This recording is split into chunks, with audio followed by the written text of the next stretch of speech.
கரெக்டுங்களா ஐயா? நீங்கள் நல்லா பாருங்கள், நீங்கள் உங்கள் ஜாதகம் இருக்குமல்ல, லக்னாதிபதி நீசமான நீங்கள் என்ன பலன் சொல்லுவீங்க?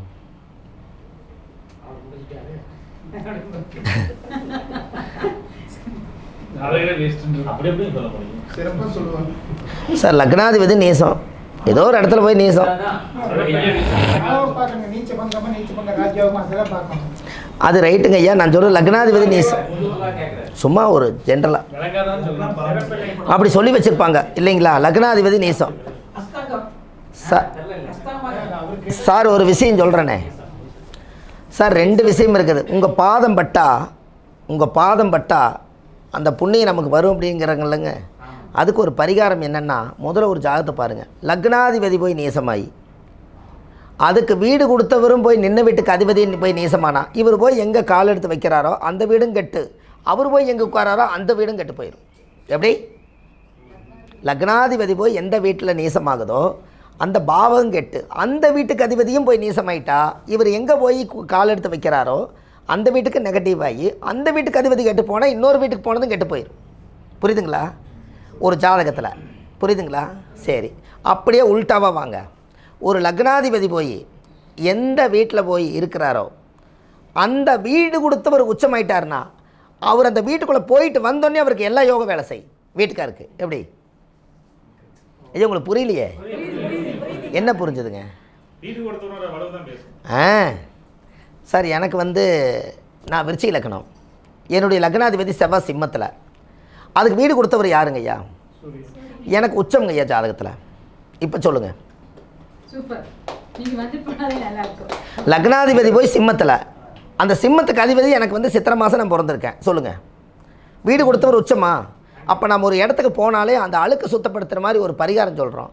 நீங்கள் இப்படி ஆஃபீஸ் போடுங்க, இப்படி தொழில் பண்ணுங்கள், இந்த மாதிரி சாஃப்ட்வேர் யூஸ் பண்ணுங்கள், இந்த மாதிரி கம்ப்யூட்டர் பண்ணுங்கள், ஜோசியத்தை இப்படி கொண்டு போங்க, ஏதோ ஒன்று நல்லா சொல்லிட்டு வரோம்.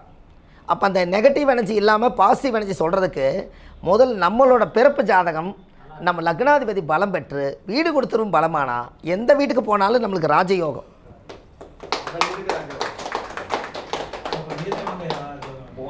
சொல்கிறேங்க ஐயா. அதுதான் நான் என்னங்கிறேன்னா, ஒரு ஜாதகத்தில் நீங்கள் லக்னம் பிறந்தது சார், என்றைக்குமே லக்னம் 30 பாயிண்ட்டு தான், லக்னாதிபதி 70 பாயிண்ட்டு சார். லக்னம் 30 பாயிண்ட்டு, லக்னாதிபதி எத்தனை பாயிண்ட்டு? 70 பாயிண்ட். அது எதனால் சொல்கிறேன்? இப்போ நான் பொள்ளாச்சியில் பிறக்கும்போது எனக்கு வயசு, பொள்ளாச்சி நான் இருக்கும்போது எனக்கு வயசு 13, ஜோசியத்துக்குள்ளே வர்றேன், திருப்பூர் வர்றேன். அப்போ நான் பிறந்தது என்னமோ 30 பாயிண்ட்டு தான் பொள்ளாச்சியில். நான் திருப்பூரில் ஜோதிடத்தெல்லாம் உருவாக்கி நான் இவ்வளோ தூரம் 43 வயசு வரைக்கும் அதிகமாக இருந்த நாள் எங்கே? திருப்பூரில். அப்போ 70 பாயிண்ட் யாருக்கு கொடுக்கலாம்? திருப்பூருக்கு கொடுக்கலாம். அப்போ லக்னாதிபதி பொள்ளாச்சிக்கு 30 பாயிண்ட்டும், லக்னாதிபதி வாழ்ந்தது லக்னத்துக்கு 30 பாயிண்ட்டும். லக்னாதிபதி போய் அதிகமாக நாள் எங்கே வாழுதோ அங்கே தானே அந்த லக்னம் பேசும். எனக்கு ஐயா அப்போ 30 பாயிண்ட்டு தான் பிறந்த வீட்டுக்கு. வாழ்ந்த வீட்டுக்கு போய் உன்னை உருவாக்கி அங்கே ஒரு அட்ரஸ் வச்சு அவங்க ஒரு அரசாங்க முத்திரை குத்தி இந்த அட்ரஸில் இருக்கிறான்னு சொன்னதுக்கு 70 பாயிண்ட்டு. அப்போ சொல்லுங்கள், லக்னத்துக்கு பவரா லக்னாதிபதிக்கு பவரா? இப்போ நீங்கள் எடுத்துக்கங்க. அப்போ எந்த ஜாதகமாக இருந்தாலும், அப்போ எனக்கு லக்னாதிபதி சிம்மத்தில், அப்போ எனக்கு 10ஆம் பாவத்தில் போய் உட்காந்து என்னுடைய எண்ணம் பூரா எங்கே இருக்குன்னு சொல்லுங்கள். 24 மணி நேரம். அதாங்க எல்லாத்துக்கும் ஞாயிறு விடுமுறை, நம்மளுக்கு ஞாயிறு விடுமுறை இல்லையே. என்னங்கய்யா? ஞாயிறு விடுமுறை இருக்குது, ஆனால் நம்மளுக்கு ஞாயிறு கூட விடுமுறை இல்லை. அந்த காலத்தில் ஏன் ஞாயிற்றுக்கிழமை தானங்க எல்லாத்துக்கும் லீவுன்னு வச்சுருக்காங்க. என்னங்கய்யா? அது என்ன லாஜிக்கு? ஞாயிற்றுக்கிழமை வெள்ளைக்காரு கண்டுபிடிச்சது.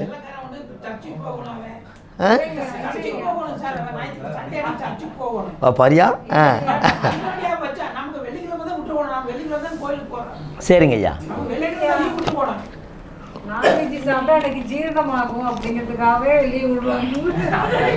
ஐயா நாமெல்லாம் ஜோசியராக இருக்கிறனால கிரக ரீதியாக சொல்லுங்க. அந்த ஞாயிற்றுக்கிழமை சரி.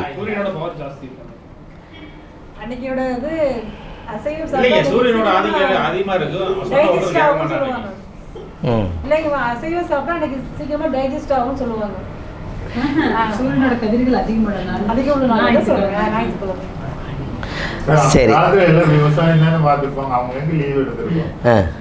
ஐயா எப்படியெல்லாம் கொண்டு வராங்க பார்த்தீங்களா? அதான் ஐயா, இப்போ ஞாயிறுக்கும் சனிக்கு ஒரு வித்தியாசம் என்னென்னா, வேலையாள் வந்து சனியா, சனி வேலையாள். அந்த சனி வந்து வேலையாள் வந்து எப்போ ஓய்வு எடுக்கிறாரு அப்படிங்கிறத, சனி எங்கே நேசமாவார்? சரி, சூரியன் எங்கே உச்சமாவார்? அதனால் ஓஞ்சு போனது சனிக்கிழமை முடிஞ்சு போச்சு. அங்கே தான் சூரியன் உச்சமாகிறார். அதனால் ஓனருக்கு வந்து விடுமுறை, ஓனருக்கு விடுமுறை. உச்சமல்ல, அன்னைக்கு மட்டும் தானே வேலையால் வந்து ஓய்வு எடுக்குது. சனி மேசத்தில் நீசமல்ல, அப்போ சனிக்கிழமையோட ஓய்வா? அப்போ ஞாயிற்றுக்கிழமை எந்த கிரகம் உச்சமாகும்? சூரியன் தானே, ஞாயிறு சூரியன் தானேங்க. அந்த சனி வீட்டில், செவ்வாய் வீட்டிலையே செவ்வாய் அந்த கடினமான உழைப்பு, அந்த சனி நீசமானதுனால அந்த அந்த ஓனர் வந்து ஃப்ரீடமாக இருக்கக்கூடியது வந்து அந்த சூரியன் தானே, நம்ம சூரியன் தானே. அன்னைக்கு மட்டும் வேலையாளுகள்லாம் போய் நீங்கள் ரெஸ்ட் எடுங்கன்னு சொன்னது சனிக்கிழமை நைட்டோட. அதனால் அது எங்கே போயிருச்சு? சனி மேசத்துலேயே நீசம். அன்னைக்கு ஓனர் என்ன பண்ணுறாரு? அன்னைக்கு சூரியனுங்கிறவர் உச்சமாகிறார். கரெக்டுங்களாம்மா? அந்த உச்சமாகும்போது அந்த ஞாயிற்றுக்கிழமை ஒரு நாள் மட்டும் விடுமுறை கொடுக்கும்போது வேலையால் டவுன் ஆயிடுவார். அப்போ அங்கே சனிக்கு சூரியனுக்கு பகைன்னு ஏன் வச்சாங்க? அப்போ ஏதோ ஒரு கிரகத்தான பவர். அதனால தான் சூரியன் அங்கே உச்சமாக இருக்கிறதுனால சனி நீசமாக இருக்குது. அப்போ ஓய்வு எடுக்கக்கூடிய நாள் வேலையாளுகளுக்கு சனி தான். அது உயர்ந்து பேசுறதுக்கு வேலையாளு ஓனர் வந்து சூரியன் தான். உங்களுக்கு புரியுதா? சூரியன் தான். அவர் ஆணை விட்டா தானே. நீங்கள் லக்னாதிபதி மேசத்துக்கு அதிபதி யாருங்க ஐயா? அவர் எங்கே போய் நீசமாக, எங்கே போய் உச்சமாகிறாரு? அப்போ 10ஆம் இட தொழில் ஸ்தானத்தில் தான் லக்னாதிபதி போய் சனி வீட்டில் உட்காந்துருக்குது.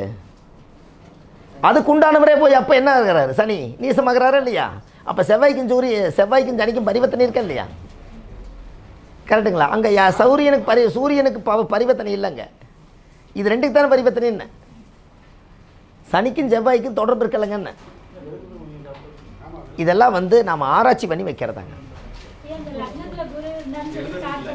லக்கணத்தில் குரு இருந்தால் அந்த வீட்டில் இவங்க நீங்கள் வயிற்றுக்குள்ளே மாசமாக இருந்தீங்கல்ல, அப்போ இன்னொருத்தர் அவங்க வீட்டுக்குள்ளே கன்சீவாக இருப்பாங்கன்னு, அவங்க சித்தி, அவங்க நாத்தனா, அவங்கெல்லாம் உங்கள் வீட்டிலையே இன்னொரு அம்மா கன்சீவ் ஆகிருப்பாங்கன்னு, அந்த வீட்டில் அவங்க உறவில் மாதமாக இன்னொருத்தர் கன்சீவ் ஆகிருவாங்கன்னு, அவங்களோட உறவை அண்ணன் தங்கச்சி, அக்கா தங்கச்சி. நீங்கள் லக்னத்தில் குரு இருக்கிறவங்களுக்கு சின்ன வயசுலேயே காசு சம்பாதிக்கணுங்கிற எண்ணம் வரும். யாருக்கு இருக்குதுங்க? அந்த குழந்தைக்கு சின்ன வயசுலேயே ஏதாவது சம்பாதிக்கணுங்கிற எண்ணம் வரும். சார், கமலஹாசன் ஒரு ஜாதகத்தில் வந்து மீன லக்கணத்திலே குரு. அவர் 5 வயசுலேயே அம்மாவும் நீயே, அப்பாவும் நீயே, அன்புடனே ஆதரிக்கும் தெய்வம் நீயே, அன்னைக்கே காசை வாங்கி சோப்பில் போட்டு போயிட்டாரா இல்லையா? எந்த லக்கணத்தில் குரு இருந்தாலே உங்கள் குடும்பத்துக்குள்ளே இன்னொருத்தர் கன்சீவாக இருப்பாங்க. நீங்கள் வயிற்றில் இருக்கும்போது ஒரு கர்ப்பிணி சந்திச்சிருக்கோம். கரெக்டுங்களா? இது எத்தனை ஆண்டுக்கு முன்னாடி நடந்தது, எவ்வளோ கிரகம் பேசுது பாருங்க. ஐயா, அந்த காலத்தில் மொட்டை அடிச்சோன்னே சந்தனம் பூசுவாங்க, பார்த்துருக்கீங்களா ஐயா? அது எதுக்கு பூசுகிறாங்க? அப்புறங்க மொட்டை அடித்தா சந்தனம் பூசுகிறாங்க, நல்ல விஷயந்தான். அது என்ன லாஜிக்? முன்னோர்கள் இது ஆதிகால பரிகாரம் தான். அதாவது எதுக்குன்னு கேட்டிங்கன்னா, எனக்கு ஐயா சொல்லுங்கள். கேது முடிதான் மொட்டை அடிக்கிறாங்க, அந்த லாஜிக் என்ன? ஒரு சந்தனத்தை பூசுகிறாங்க, ஏன் ஒரு மண் எடுத்து பூச வேண்டியதானே?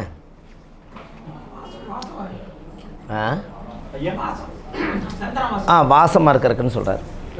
அதாவது இது சயின்ஸு நீங்கள் சொல்கிறது. சந்திரன் அப்படி எல்லாமே சயின்ஸு. அந்த காலத்தில் மொட்டை அடித்தா எதுக்கு சந்தனம் பூசுகிறாங்க அப்படின்னா, அந்த சின்ன விஷயந்தான். ஆனால் நீங்கள் தெரிஞ்சுக்கிட்டீங்கன்னா வேறு மாதிரி இருக்கும்.